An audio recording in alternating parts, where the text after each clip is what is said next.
This is the story of Mandalina Oberg, farm wife, mother, and immigrant to Minnesota. In later life, Mandalina rediscovered an art she first learned in Sweden as a young girl, the folk art of spinning and weaving homespun cloth. Told in her own words, Mandalina's story might well speak for many Scandinavians in America, reflecting their vigor and industry, which has contributed so much to the American scene.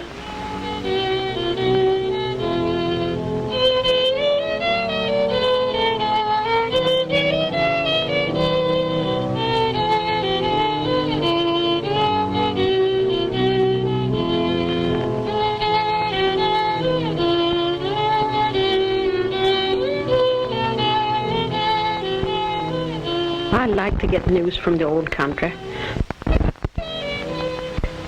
I was born in Sweden, so was Robert, my husband. We came here to Minnesota nearly 50 years ago, worked hard on our farm, raised 2 sons and a daughter. Now they're grown up. Now we have only 2 cows, some chickens and some goats. They asked me in this letter what I'm doing now since the family's grown up and moved away. Well, a good Scandinavian is always busy. There was my old spinning wheel in the attic gathering dust. I decided to do some spinning and weaving, like my mother and grandmother did when they made homespun.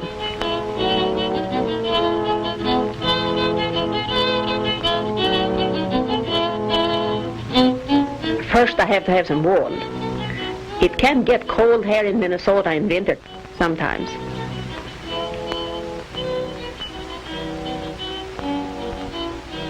We used to have sheep, but we haven't got sheep anymore. I just got the goats.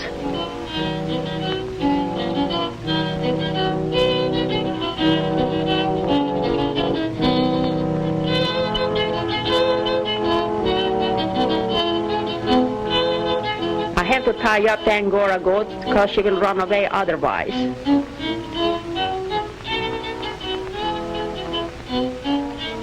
Oh, those other goats, they're a nuisance. They've got to be around too. They don't give wool, just milk.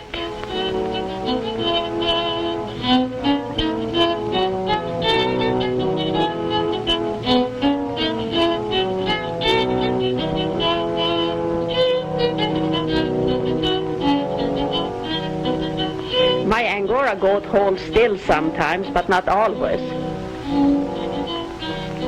She likes to get away if she can.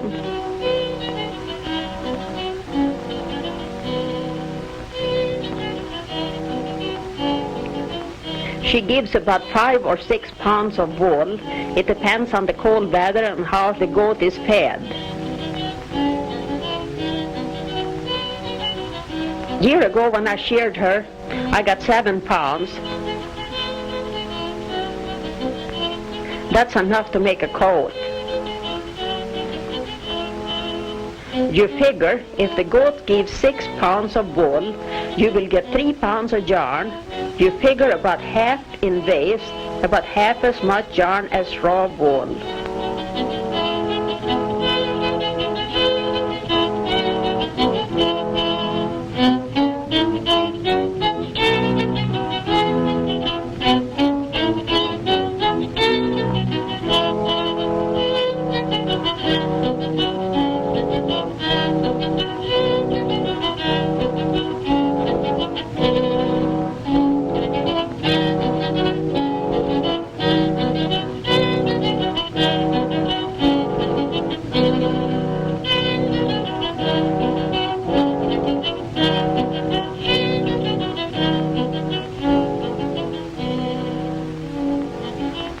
After I get the wool, I wash it sometimes.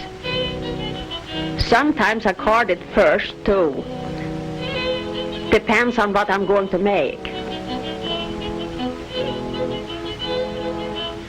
This time I'm carding the wool first. While I'm carding, Robert is grinding coffee. We like to grind our own coffee. Maybe that's because we did it in Sweden. It seems to have a fresher flavor. The coffee pot is hot almost all the time at Oberg's.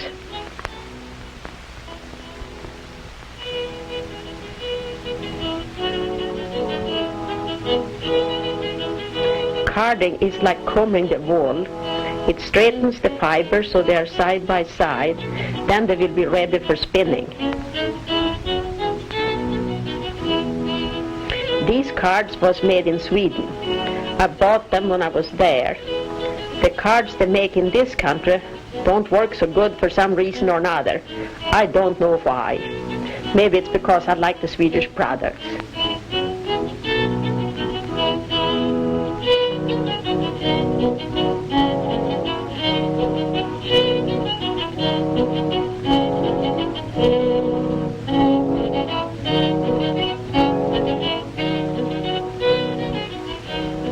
Next, you have to spin the wool. I got down my old spinning wheel from the attic. It's just 3 years older than I am. I learned to spin when I was a little girl in Sweden, but I didn't spin after I came here. I had a new husband, a farm, and soon a family. Life was busy enough. But I didn't forget how to spin. Spinning makes the thread. You draw out the fibers and the small barbs of the wool hook together and make the thread strong.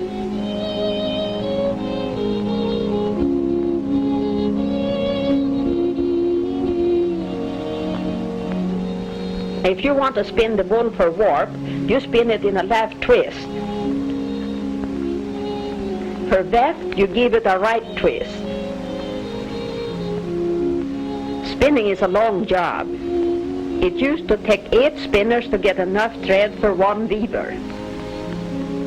I have to keep on spinning until I get enough thread. I keep on spinning and spinning and spinning.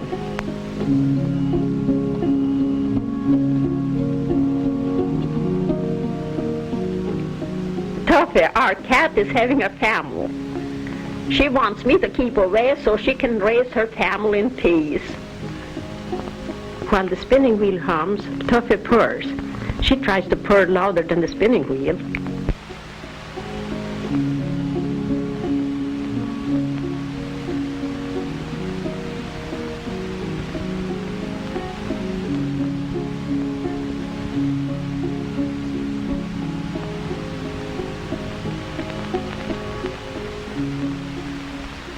Next, I make a skein out of what I have spun.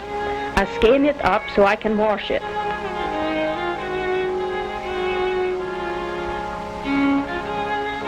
The different things I use are all homemade. The spinning wheel, the skeiner, the bobbins, and the swift. Robert is handy with tools.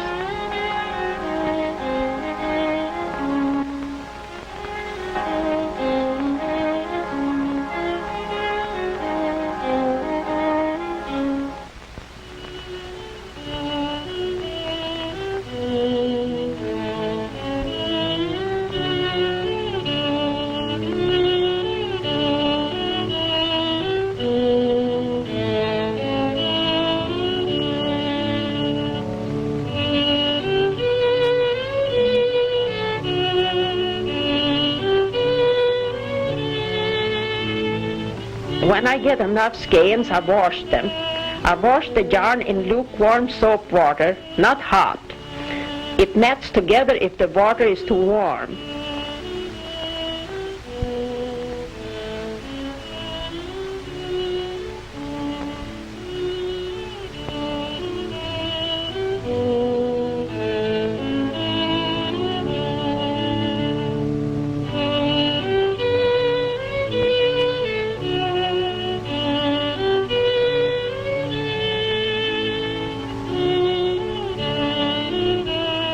I wash them in warm soap water and rinse them in rainwater. The regular water at our place is rather hard, and it takes too much soap. It doesn't make the wool soft. So I use rainwater because that's soft. I like to keep the wool nice and soft and white.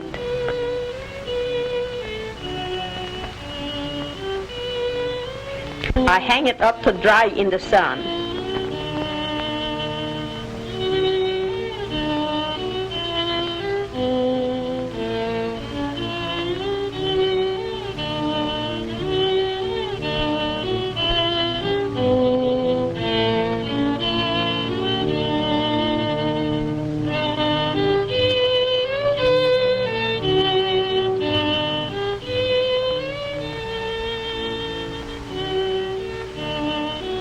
Now I'm going to pick some leaves, and I'm going to make dye to color some of the wool.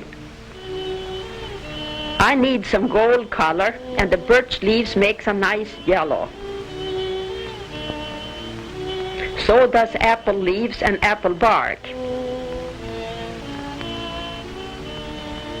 Most of the vegetables make a yellow or a pale green, but if you mix other things with it, you get different colors. Goldenrod makes a beautiful color. Sumac is good too. It gives a kind of brown color. Sometimes the plants give a different color from what you expect just by looking at it.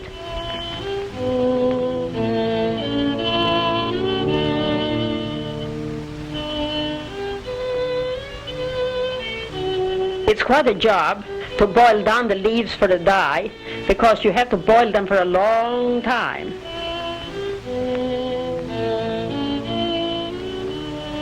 I usually do the dyeing down on the lake shore, where I have the water and have a kettle outside. It makes less of a mess in the house.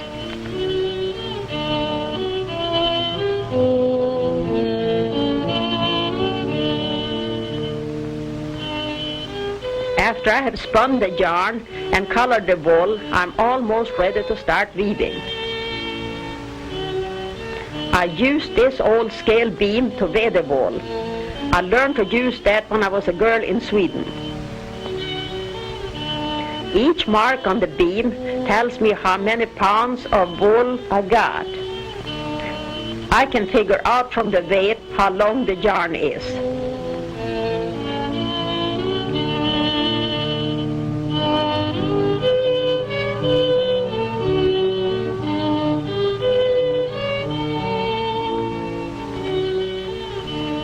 Now I'm ready to fix the warp for the loom.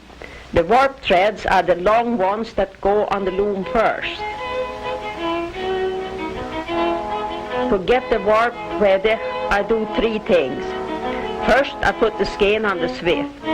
It is easier to handle them on a swift.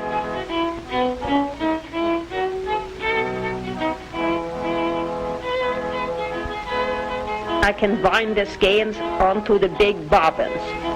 The bobbin is just a spool.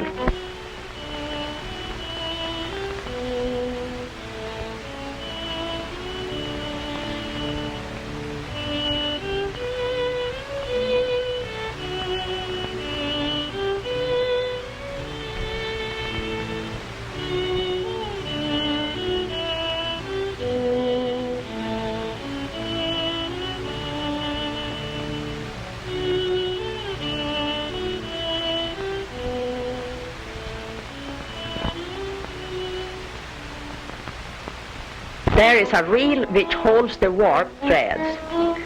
It's a warp reel. I bind the thread from the bobbins onto the warp reel. This is the second step, binding from the bobbins to the warp reel.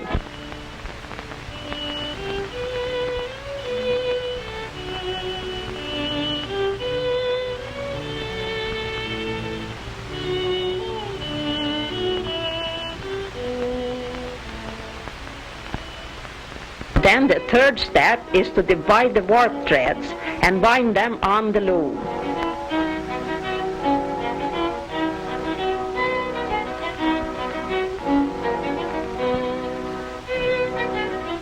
It's quite a trick to get the warp on the loom and not get it twisted up. I got to have help, so I get Robert to come over and help me bind it on the loom.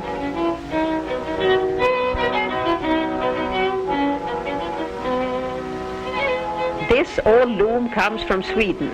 It's seen a lot of use, but it's good for a lot more.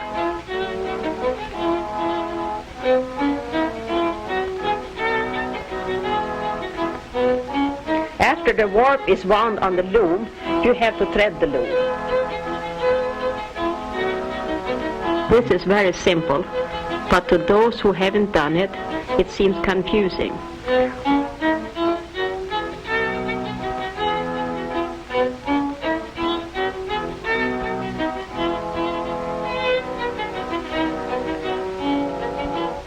Now I'm ready to fix the weft threads.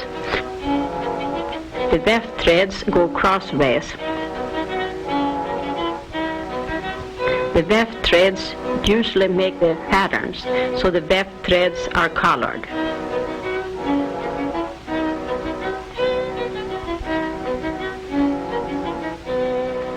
I wind the different colored threads on paper quills or bobbins.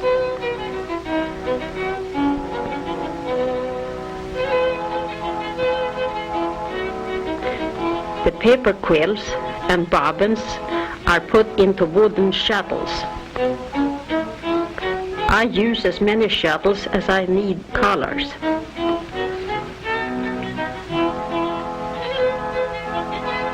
There are different kinds of shuttles. I like to use the Swedish boat shuttle. They are smaller and lighter. The patterns I weave is mostly from old Scandinavian drafts. Sometimes I don't follow them exactly. The drafts are written like notes from a piano, and they call them loom music. Sometimes I write my own drafts. Now I'm ready for weaving. That is the simplest part of the process. The loom I'm weaving on is the one my husband made. Weaving is just interlacing the threads. 3 simple steps. First, I thread to open the shed. Second, I throw the shuttle through. Third, I beat the new weft thread.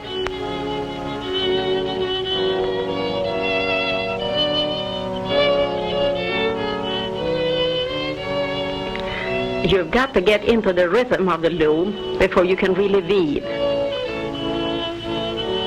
You have to work with your hands, feet, and head.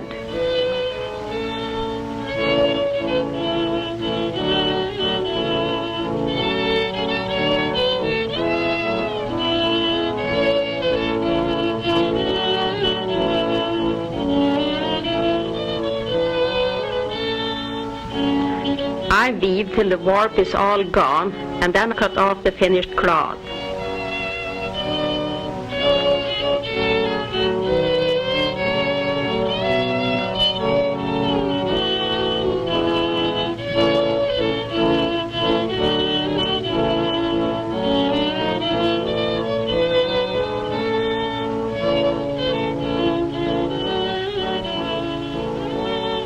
This is the honeysuckle pattern.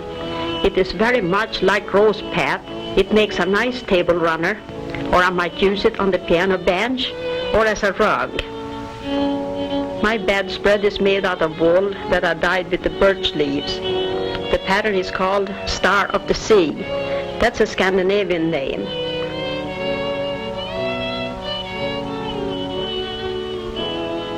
I like the Swedish reed pattern on my tablecloth. It looks similar to the old colonial big rose.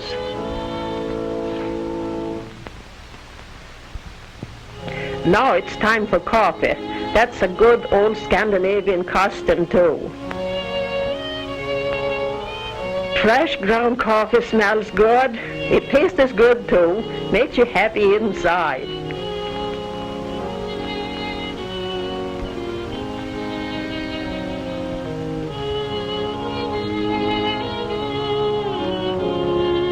It's like the pleasure you get from spinning and weaving and accomplishing something worthwhile.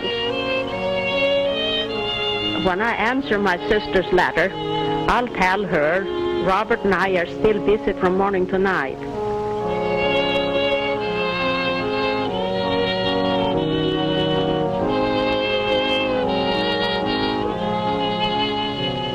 I still don't sing like Mother, but I can make the same music on the loom.